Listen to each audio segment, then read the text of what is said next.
That sound is every driver's worst fear. How much will the repairs cost? Is it your engine, your transmission, or worse? A car breakdown could cost you thousands to repair, but not if you have CarShield. CarShield administrators pay your claims directly to the mechanic or dealer of your choice, saving you time and money. Call CarShield today before your next breakdown. Call 800-426-1952. That's 800-426-1952.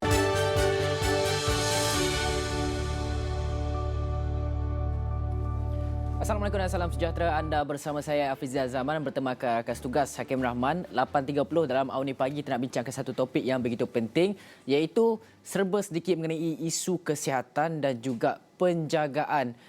Bagaimana sebenarnya penjagaan dan juga isu pembesaran dan juga perkembangan bayi dan juga kanak-kanak yang merupakan perkara yang penting untuk ibu bapa, dan dalam masa yang sama ibu bapa yang peka tentang fasa pembesaran dan juga perkembangan anak mereka dari dilahirkan hinggalah dewasa dapat bantu dalam perkembangan fizikal, kognitif, bahasa, sosial, moral, personaliti dan juga sebagainya. Dan selain itu, ia juga membantu dalam proses melatih dan juga mendidik anak-anak mengikut keperluan bersesuaian dengan tahap kefahaman bayi ataupun kanak-kanak tersebut, Hakim. Ya, dan untuk kita mendapatkan kupasan lebih lanjut, kita nak bersama dengan Dr. Syed Abdul Khalik Syed Abdul Hamid, pakar pediatrik neonatologi UIAM dan yang juga merupakan panel drbudak.com.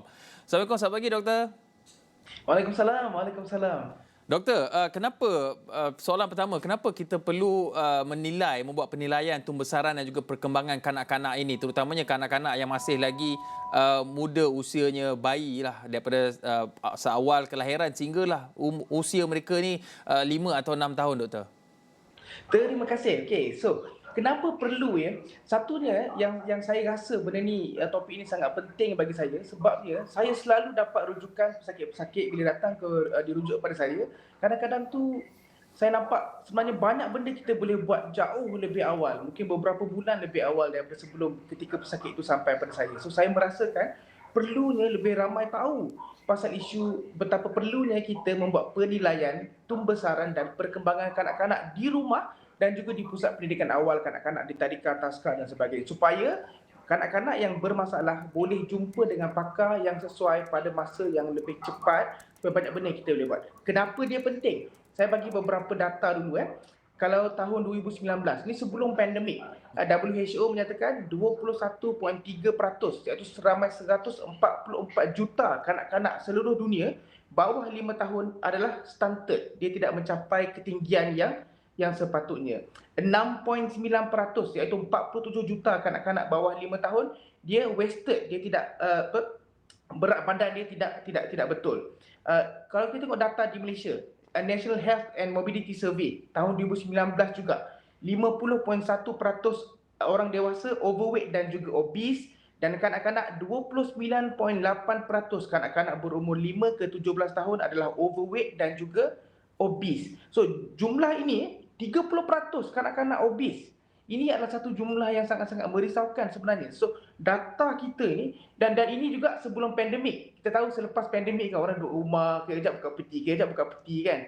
So kita pun semua berat badan semua makin naik sebab banyaknya kita membuka peti dan sebagainya kan. Kita kurang, gym tutup dan sebagainya. So data yang kita lihat, kanak-kanak yang mempunyai berat badan yang tidak betul, sama ada overweight ataupun kurang. So ibu bapa tak bekerja. So kanak-kanak yang kurang mendapat zat yang mencukupi, juga mendapat gizi yang seimbang, juga jumlah dia berkurangan. Kita tengok juga daripada National NHMS 2019 juga, 7.9% kanak-kanak 5 ke 15 tahun mempunyai masalah kesihatan mental, terutamanya disebabkan kurangnya interaksi dengan rakan sebaya. Ini 2019, sebelum pandemik, sebelum sekolah ditutup, sebelum tadika ditutup dan sebagainya. 11% orang dewasa dan 4.7% kanak-kanak mempunyai masalah disability, mempunyai masalah kurang upaya. So semua ini adalah benda-benda yang kita boleh baiki dan kita boleh perbetulkan dengan cepat. UNICEF menyatakan 1 daripada 3 kanak-kanak terkesan daripada kurang zat makanan dan overweight. So sangat penting bagi saya untuk kita assess betul-betul, pantau mengenai pembesaran dan perkembangan. Sebab apa? Ada 2 benda yang saya rasa kita boleh selesaikan kalau kita dapat kenal pasti lebih awal. Yang pertama, kita boleh kenal pasti penyakit yang kita boleh rawat dengan awal. So certain kadang-kadang masalah tumbesaran dan masalah perkembangan adalah petanda awal satu penyakit yang lebih serius, yang lebih kronik. So kalau kita boleh kenal pasti lebih awal, kita boleh memulakan rawatan dengan lebih cepat. Yang kedua juga, kita boleh memastikan kanak-kanak mendapat zat dan gizi yang mencukupi. Sebab apa? Sebab masalah zat, masalah pemakanan, masalah gizi ini juga boleh menyebabkan masalah pada tumbesaran dan perkembangan. Boleh bayangkan kanak-kanak yang sepatutnya boleh achieve lebih banyak pada usia dewasa, tapi sebab dia tidak mempunyai zat yang cukup pada masa kanak-kanak, menyebabkan dia tidak boleh capai capability dia yang sepatutnya dia boleh capai. Itu di antara benda poin pertama. Ya. Dr. Said, kalau kita boleh tahu, okey, contohlah kita cakap pasal zat dan juga nutrisi lah. Memang isu stunted ataupun bantut ini banyak sebenarnya berlaku. Malah kajian dilakukan oleh UN sebelum ini, Badan Antarabangsa juga mendapati kanak-kanak terutamanya di PPR tidak mendapat zat makanan yang mencukupi. Jadi boleh kalau doktor ringkaskan apa sebenarnya makanan yang diperlukan oleh bayi ini? Maksudnya mereka bayi yang berusia daripada 6 bulan hinggalah 2 tahun ini, apa makanan ataupun zat yang sepatutnya mereka terima? Okey. So zat ni pada bayi, pada kanak-kanak dia mesti berbeza pada usia dia. So kanak-kanak yang bayi yang berumur kurang daripada 6 bulan dan ke bawah, ideally susu ibu. Susu ibu always adalah sumber zat yang terbaik pada mana-mana bayi. Kurang 6 bulan, susu ibu adalah sumber zat yang terbaik. Kalau ibu tak boleh mengeluarkan susu? Ya. Kalau ibu tidak boleh menyusu. So, kalau ibu tak boleh beri susu, ibu tak boleh beri susu, okey, kita kena fikir. Again, yang terbaik adalah susu ibu. Sebenarnya kalau tak boleh susu, ibu daripada ibu sendiri. Yang kedua adalah susu yang didermakan daripada penderma, daripada ibu susuan dan sebagainya. Sebab itu di UAE kami dalam proses untuk kita dah establish human milk bank, bank susu ibu patuh syariah yang pertama di Malaysia. So, okay. So, kalau yang kedua lepas susu ibu sendiri adalah susu ibu yang didermakan daripada ibu susuan dan sebagainya. Yang ketiga lepas tu baru turun susu formula. Susu formula kadang-kadang kita tak ada akses susu, ibu tak mampu menghasilkan susu sebab masalah kesihatan, ataupun kadang-kadang kita assume nak bagi susu ni senang tau. Orang lelaki kita assume ada baby adalah susu. Sedangkan sebenarnya dia struggle nak dapatkan susu ibu tu. Dia sebab tu Allah sebutkan wahnan ala wahnin wa fisaluhu fi amain. Kena keluarkan susu tu dengan kesusahan demi kesusahan. Struggle. So kalau tak dapat, mungkin kita terpaksa consider susu formula. Saya nak bagi tahu, saya ada dapat pesakit ibu tu tak mampu hasilkan susu, tapi apa ibu buat? Ibu tu bagi susu pekat. Susu pekat ni bukan susu. Susu pekat ni adalah creamer saja. Dia ada pewarna dan dia ada gula saja. Dan of course, bila bayi tu sampai pada saya, bayi tu dalam keadaan yang sangat wasted. Macam tulang saja, tak nampak banyak zat dia. Perkembangan dia terbantut. Pada umur 6 bulan, pusing-pusing pun tak boleh sebab dia sangat-sangat kecil. Kurang zat makanan. So itu kurang daripada 6 bulan. Selepas 6 bulan, baby tak cukup dengan susu saja. Baby perlu dapat zat daripada sumber-sumber yang lain. Dia perlu ada karbohidrat. So, karbohidrat ni macam mana? Karbohidrat ni nasi, cereal, itu sumber dia. Daripada bubur. So dia kena ada zat daripada benda lain. Dan karbohidrat saja tidak cukup. Dia kena ada protein. So protein ni daripada daging, macam-macam jenis protein lah. Dia perlu ada vitamin. Perlu ada fiber. So semua dia pada kadar yang berbeza. Perlu ada fat dia. Fat pun penting. Fat tu penting untuk seks hormon, untuk buat macam-macam benda. Kita perlukan fat. So dia perlu tengok pada usia bayi, perlu tengok pada keperluan bayi. Tapi sebab itu dia perlukan pada kita kena sentiasa pantau. So certain bayi yang zat dia pembesaran dia tidak sampai pada level yang kita perlu, dan kita perlu top up. Kita perlu advisekan mother. Saya selalu advise mother apa nak kena tambah. Kadang-kadang tu ada kita suruh dia tambah butter sikit dalam dia punya bubur dia contohnya. So ada beberapa cara yang kita boleh advise pesakit bagaimana untuk tambah supaya pastikan kanak-kanak itu dapat zat yang lebih baik, yang mencukupi pada kadar yang sepatutnya. Dan doktor, satu perkara yang orang kata macam dalam amalan kebiasaan kita pergi melihat bayi yang baru dilahirkan yang berusia 6 ke 1 tahun dan sebagainya. Kadang-kadang kita tengok bayi tu dia begitu tembam dan sebagainya. Lepas tu bila kita cakap mesti orang tua-tua akan kata baguslah dia sihat apa bagai semua tapi badan macam-macam baby Michelin dah kan. So adakah itu satu perkara yang baik atau sebenarnya bagi dia jadi gemuk, gempal macam tu sebenarnya satu perkara yang tak sihat, doktor? Okay, dia sebenarnya begini. So untuk kanak-kanak ya, dia punya susunan fat dalam tubuh dia berbeza banding adult. So certain baby memang biasa dia nampak lebih tembam daripada orang dewasa. Sebab ni cara bagaimana body dia susun fat dan sebagainya. So that is good. Memang itu cara dia. Cumanya sebab tu yang saya nak ajar semua dan kita kena pastikan kita tahu bagaimana untuk kita faham perkembangan dan bayi. Sebab kita tak boleh harapkan hanya tim perubatan saja yang tengok okey baby ni dah cross, dia ada daripada graf dia, kita kena tengok graf dia. Kalau dia dah lebih daripada graf, maka ia berbahaya. Sebab apa-apa yang kita makan, yang kita dapat ketika kita bayi ni, kesan dia jangka panjang. Bayi-bayi yang ada kanak-kanak yang ada masalah obesiti, dia gemuk masa dia bayi, dia gemuk masa dia kanak-kanak, kesan dia jangka panjang. Dia boleh efek pada intelligence, dia boleh efek pada dia punya EQ, dia boleh efek pada kemampuan dia pada masa akan datang, dia boleh efek pada even kajian mendapati kanak-kanak yang obes ada risiko lebih tinggi untuk dapat penyakit kardiovaskular ketika dia dewasa, stroke, heart attack, semuanya lebih tinggi risiko bagi kanak-kanak yang punya childhood obesity. Dan efek pada pembelajaran, efek pada dia punya emotion, efek pada dia punya self esteem, semuanya sangat-sangat signifikan. So sebab itu sangat penting untuk kita semua, ibu bapa di rumah dan juga guru-guru di tadika, di taska untuk pandai dan tahu bagaimana untuk menilai tumbesaran kanak-kanak tu dengan betul. Dia sepatutnya dia punya kenaikan berat dia daripada lahir mesti ikut graf yang sepatutnya. Carta panjang, carta tinggi sepatutnya kena ikut graf yang sepatutnya. Carta saiz ukur lilit kepala sepatutnya mesti ikut pada graf dia. Kalau dia makin naik lebih banyak, so cepat-cepat kena rujuk pada tim perubatan. Kalau dia menurun, cepat-cepat kena rujuk pada tim perubatan. Perkembangan dia. Ya, doktor, sehingga usia berapa perkembangan kanak-kanak ni harus dipantau oleh ibu bapa? Dan kalau boleh saya tambah, graf ni mana kita boleh dapat? Kahwin dulu lah. Okey. Menarik soalan ni. Okey. So, sampai usia berapa? Okey, sebenarnya selagi dia masih kanak-kanak, kita masih kena pantau.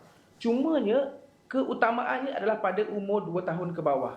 Sebab 2 tahun ke bawah ini adalah fasa yang mana otak kita sedang berkembang dengan baik. So, selepas umur 2 tahun, otak kita dia tak berkembang sangat. Dia lebih kepada membesar sahaja.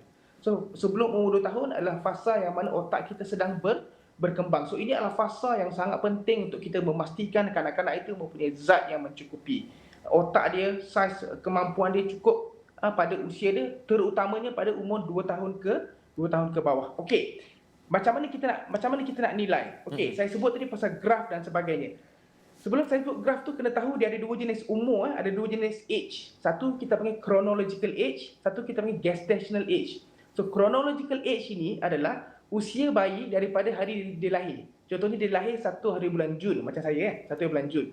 So 1 Julai sebulan. 1 Ogos 2 bulan. Tu chronological age. So chronological age ni penting untuk urusan-urusan rasmi. Dia penting untuk bagaimana kita bagi jadual pemakanan. Umur 6 bulan kena start tambah macam ni, umur macam tu. So dia penting untuk benda-benda begitu. Dia ada satu lagi umur kita panggil gestational age. Gestational age ini yang penting untuk tumbesaran dan perkembangan. Apa tu gestational age?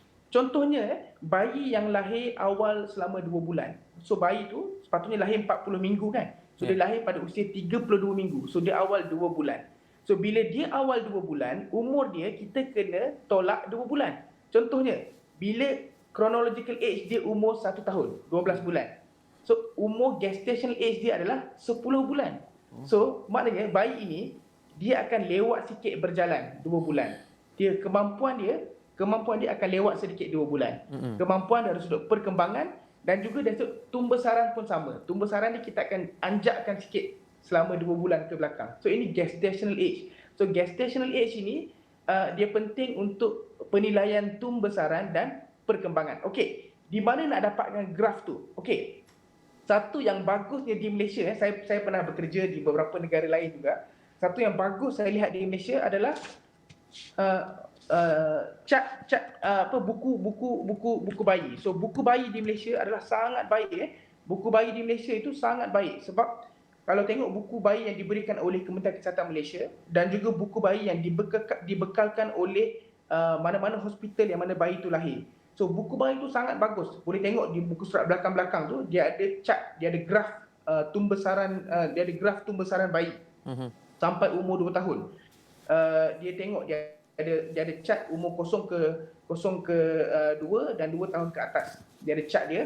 Dia boleh tengok ada lelaki dan perempuan. Lelaki warna biru dan perempuan warna pink merah macam tu.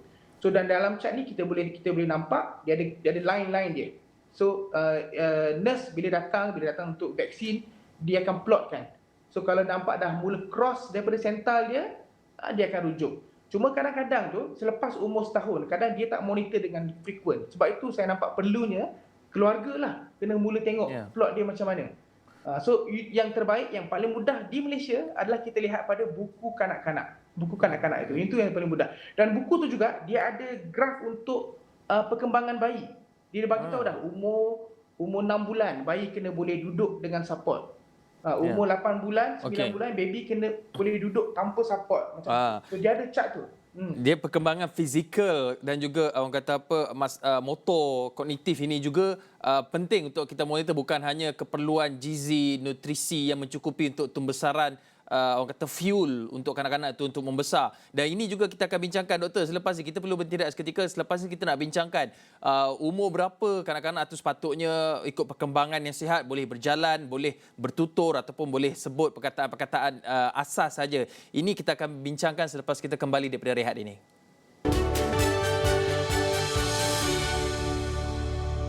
Bertemu kembali dalam Awal Ni Pagi. Kita nak teruskan perbincangan mengenai pemantauan tumbesaran dan juga perkembangan kanak-kanak di rumah bersama dengan Dr. Syed Abdul Khalik, Syed Abdul Hamid, pakar pediatrik neonatologi dan juga panel drbudak.com. Tadi kita sudah berbicara mengenai keperluan dan juga kepentingan pemberian gizi makanan berkhasiat untuk kanak-kanak atau bayi ini membesar dengan sihat, dan juga bagaimana kita boleh pantau pembesaran kanak-kanak itu melalui graf ataupun buku yang disediakan.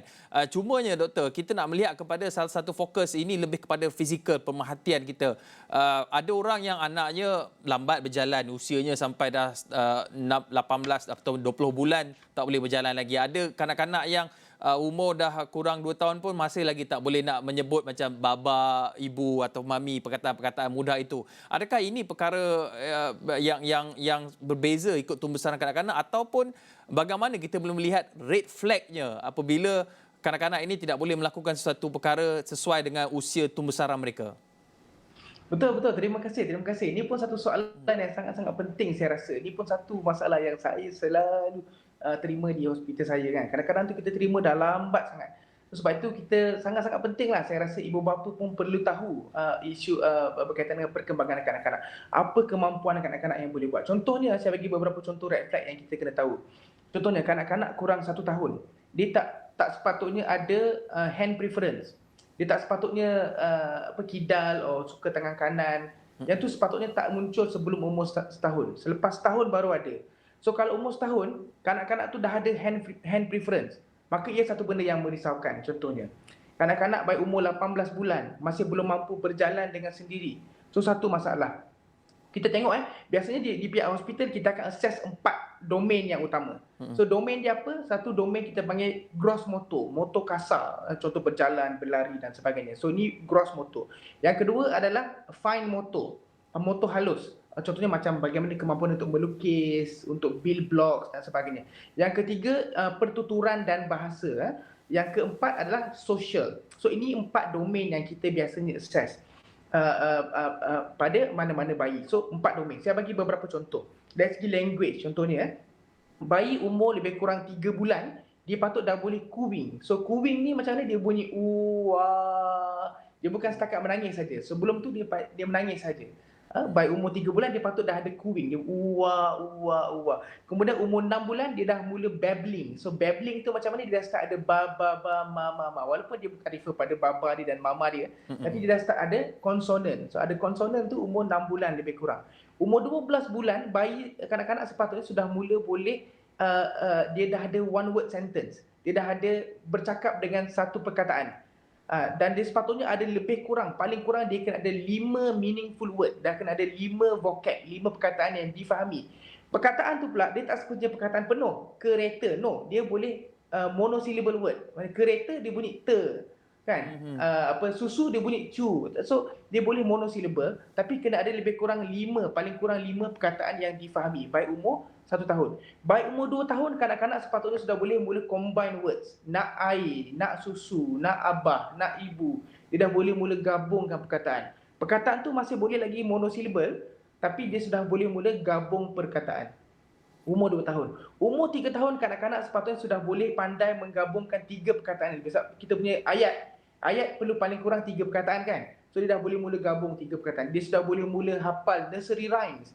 Masalah kita sekarang ni, kita tak budak-budak sekarang ni dia tak nyanyi dah nursery rhyme. Macam masa kita kecil-kecil dulu kan, London Bridge is falling down, kita nyanyi macam-macam lagu nursery rhyme. Kanak-kanak sekarang ni tak nyanyi nursery rhyme ni, dia nyanyi lagu apa saya pun tak tahu kan, lagu K-pop ke apa kan.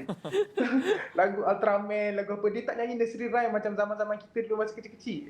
So ini satu benda yang saya rasa menarik. Kemampuan dia, umur 3 bulan dia sudah mula nak berpusing. Umur 6 bulan dia boleh duduk dengan support. Umur 8 bulan dia sudah boleh duduk dengan sendiri. Kemudian umur 9 bulan, 10 bulan dia dah boleh mula merangkak. Dan perut dia dah sudah boleh diangkat. Kemudian baik umur 12 bulan lebih kurang, dia 10 bulan dia dah boleh mula cruising. Cruising ni macam mana? Dia berdiri, dia pegang benda dan dia diri, dan kemudian dia boleh berjalan dengan pegang. Kemudian baik umur 12 bulan lebih kurang dia sepatutnya dah boleh berjalan dengan sendiri. Lebih kurang. Kemudian baik umur 2 tahun dia sudah boleh mula berlari. Umur 3 tahun kita expect kanak-kanak dah boleh mula ride tricycle, dah boleh mula kayuh basikal. Ini pun satu juga, kita kurang dah nak train kanak-kanak dengan tricycle ni. Sebab apa? Sebab sekarang ni kan dia dah ada apa dipanggil basikal yang tak ada pengayuh tu. Elektrik. Dipanggil balance bike ke apa? Balance bike kan. So untuk itu. So dia berubahlah. Kalau tengok fine motor assessment. Kita tengok banyak kalau assessment yang kami buat, kita akan gunakan dia punya blocks, building blocks. Tapi di Malaysia, orang tak main dengan building blocks ni. Orang tak main dengan Lego. Orang Malaysia tak suka main Lego. Saya tak faham kenapa. Lego is a very good punya game lah. Dia membina minda kanak-kanak ni. Very good game. So saya kalau mainan terbaik nak beli untuk anak-anak adalah Lego. Lego adalah antara permainan terbaik untuk anak-anak sebab dia belajar menyusun dan sebagainya. Tak apalah Lego yang pirate pun tak apa, tak ada masalah. Tapi yang penting dia main untuk bina benda. So yang tu saya sangat bagus. Dan yang paling penting kena kemas balik Lego tu. Kalau terpijak tu boleh meraung lah. Doktor, satu lagi perkara. Ini sejak doktor cakap sebab kanak-kanak ni perlu sebenarnya berada di luar, bermain di luar untuk mereka explore tumbuh-sarang mereka. Tapi ini satu perkara yang kadang-kadang kita pun terleka lah. Apabila kanak-kanak ni sudah mula pandai merengek, menangis, bercakap sikit-sikit, bila kita nak berikan tumpuan terhadap kerja lah, contoh kerja di rumah, kita cenderung untuk berikan kanak-kanak ni tablet. Tengoklah YouTube, lagu, dan mereka akan bermain dengan monitor, dengan skrin. Bagaimana ini boleh mengganggu tumbesaran kanak-kanak? Sebenarnya beberapa kajian telah menunjukkan kanak-kanak yang ada screen time yang banyak, mereka in terms of tumbesaran mereka terbantut, masalah emosi mereka lebih bermasalah, lebih tinggi risiko autism dan sebagainya sebab mereka tak belajar pasal social interaction. Tapi terutamanya for the past 2 years ni, sejak zaman pandemik ni, susah sikit lah sebab kalau kita duduk di rumah yang landed, ada laman yang besar, mungkin mudah kita nak bawa anak-anak keluar. Tapi kalau kita duduk di apartment, di flat, kan agak sukar kan, ataupun kita jenis duduk di rumah-rumah yang kecil dan sebagainya, so agak sukar. Saya kesian sangat pada kanak-kanak yang sebegini. Tapi saya rasa yang pentingnya adalah kita kena tahu. So zaman sekarang ni is very difficult. Budak-budak baru lahir umur berapa bulan pun kadang dia dah pandai swipe dah. tiba-tiba pandai je kan. Orang tua-tua tak reti nak tekan apa kan. Tapi kanak-kanak yang kurang setahun pun dah tahu dah nak tekan apa. Lepas tu pasang YouTube, pasang apa kan. So kadang-kadang budak-budak ni dia punya capabilities yang kanak-kanak yang baru-baru ni kan, dia punya digital punya capability tu lebih daripada kita. Okey, tapi point yang saya nak sebut adalah kanak-kanak ni kita kena ajar dia untuk berasa bosan. Sebab apa? Bila kita tak ajar dia, dia mula nak bosan sikit, kita bagi tablet. Nak bosan sikit, kita bagi tablet. Kita tak ajar dia untuk explore. So kanak-kanak ni untuk dia develop dengan baik, dia perlu pandai explore. Dia kena tengok luar, dia kena tengok benda, dia tengok periuk, dia pandai nak main tong. So dia pandai kita punya functional play, shadow play. Dia tengok benda, dia boleh imagine apa yang boleh ada. Dia punya imaginary, dia boleh run wild. Dia ambil kotak, dia boleh buat macam rumah. Kotak boleh jadi macam fort, boleh jadi kita nak minda dia berkembang luar daripada benda yang dah sedia ada. Problem dia bila digital device ni, dia ada beberapa masalah. Yang pertamanya, kita nampak skrin ni nampak macam color dia beberapa color saja kan. Tapi sebenarnya di belakang tu dia flicker of color. Dia off on banyak. So this flickering of color ni tak bagus untuk mata. Terutama bayi bayi dia nampak nampak semua tu. So bila ada flicker of color tu, kadang dia boleh trigger kalau ada sawan dan sebagainya. So dia tak bagus untuk perkembangan mata kanak-kanak. Yang keduanya adalah, sebab tu budak-budak sekarang ni kan, kalau tengok kan, ramai ada orang bila cakap English pun slang kan, sebab dia dapat English daripada YouTube kan. Kadang-kadang ada tiba-tiba pandai cakap Cina, mak ayah tak cakap Cina pun. Sebab apa? Dia dapat video daripada tempat lain. So dia tak merangsang minda dia, sebab dia hanya terima saja, dia dengar dan diterima, tapi dia tak dapat merangsang minda. Sedangkan kita nak latih kanak-kanak ini untuk otak dia berkembang dengan baik, dia kena explore. So apa nak buat? Saya bagi contoh lah, di antara yang permainan yang terbaik, Lego tu sangat bagus. Yang kedua adalah, saya always advise pen and pencil ni adalah sangat powerful. Kita kena ajar kanak-kanak kita bagi kertas, bagi apa, bagi dia pen, pencil, bagi dia, ajar dia untuk menulis, conteng dan sebagainya. Sebab ajar dia coloring. Coloring pun is a very good exercise untuk brain kita. Kan, sebab bila coloring tu, kita ingat color ni simple, tapi color ni susah. Nak decide color apa. Nak color kena dalam ruangan dia, tak boleh keluar dan sebagainya. Nak color kena penuh. It's a good mental exercise untuk kanak-kanak. So coloring ni boleh advance. Coloring, drawing dan sebagainya. So daripada kecil kita kena boleh advance benda tu. Okey, baik. Terima kasih doktor atas perkongsian itu tadi. Hakim ni kalau sekarang kita bagi dia color dalam kotak tu rasanya masih terkeluar lagi ni Hakim ni. Tapi itulah latihannya. Okey, baik. Terima kasih Dr. Syed Abdul Khalid, Syed Abdul Hamid, pakar pediatrik neonatologi UIAM dan juga panel drbudak.com atas perkongsian itu tadi. Banyak sekali manfaat dapat kita awal pagi ini, terutama yang nak bina keluarga, yang baru dapat anak pertama dan sebagainya. Terima kasih sekali lagi kepada Dr. Syed Abdul Khalid. Dan itu saja dapat kami bawakan di Awal Pagi. Diharapkan ini memberi manfaat sedikit sebanyak kepada anda semua dan juga pelajaran untuk kita hari ini. Dan saya Hafizah Zaman. Saya Hakim Rahman, jumpa lagi.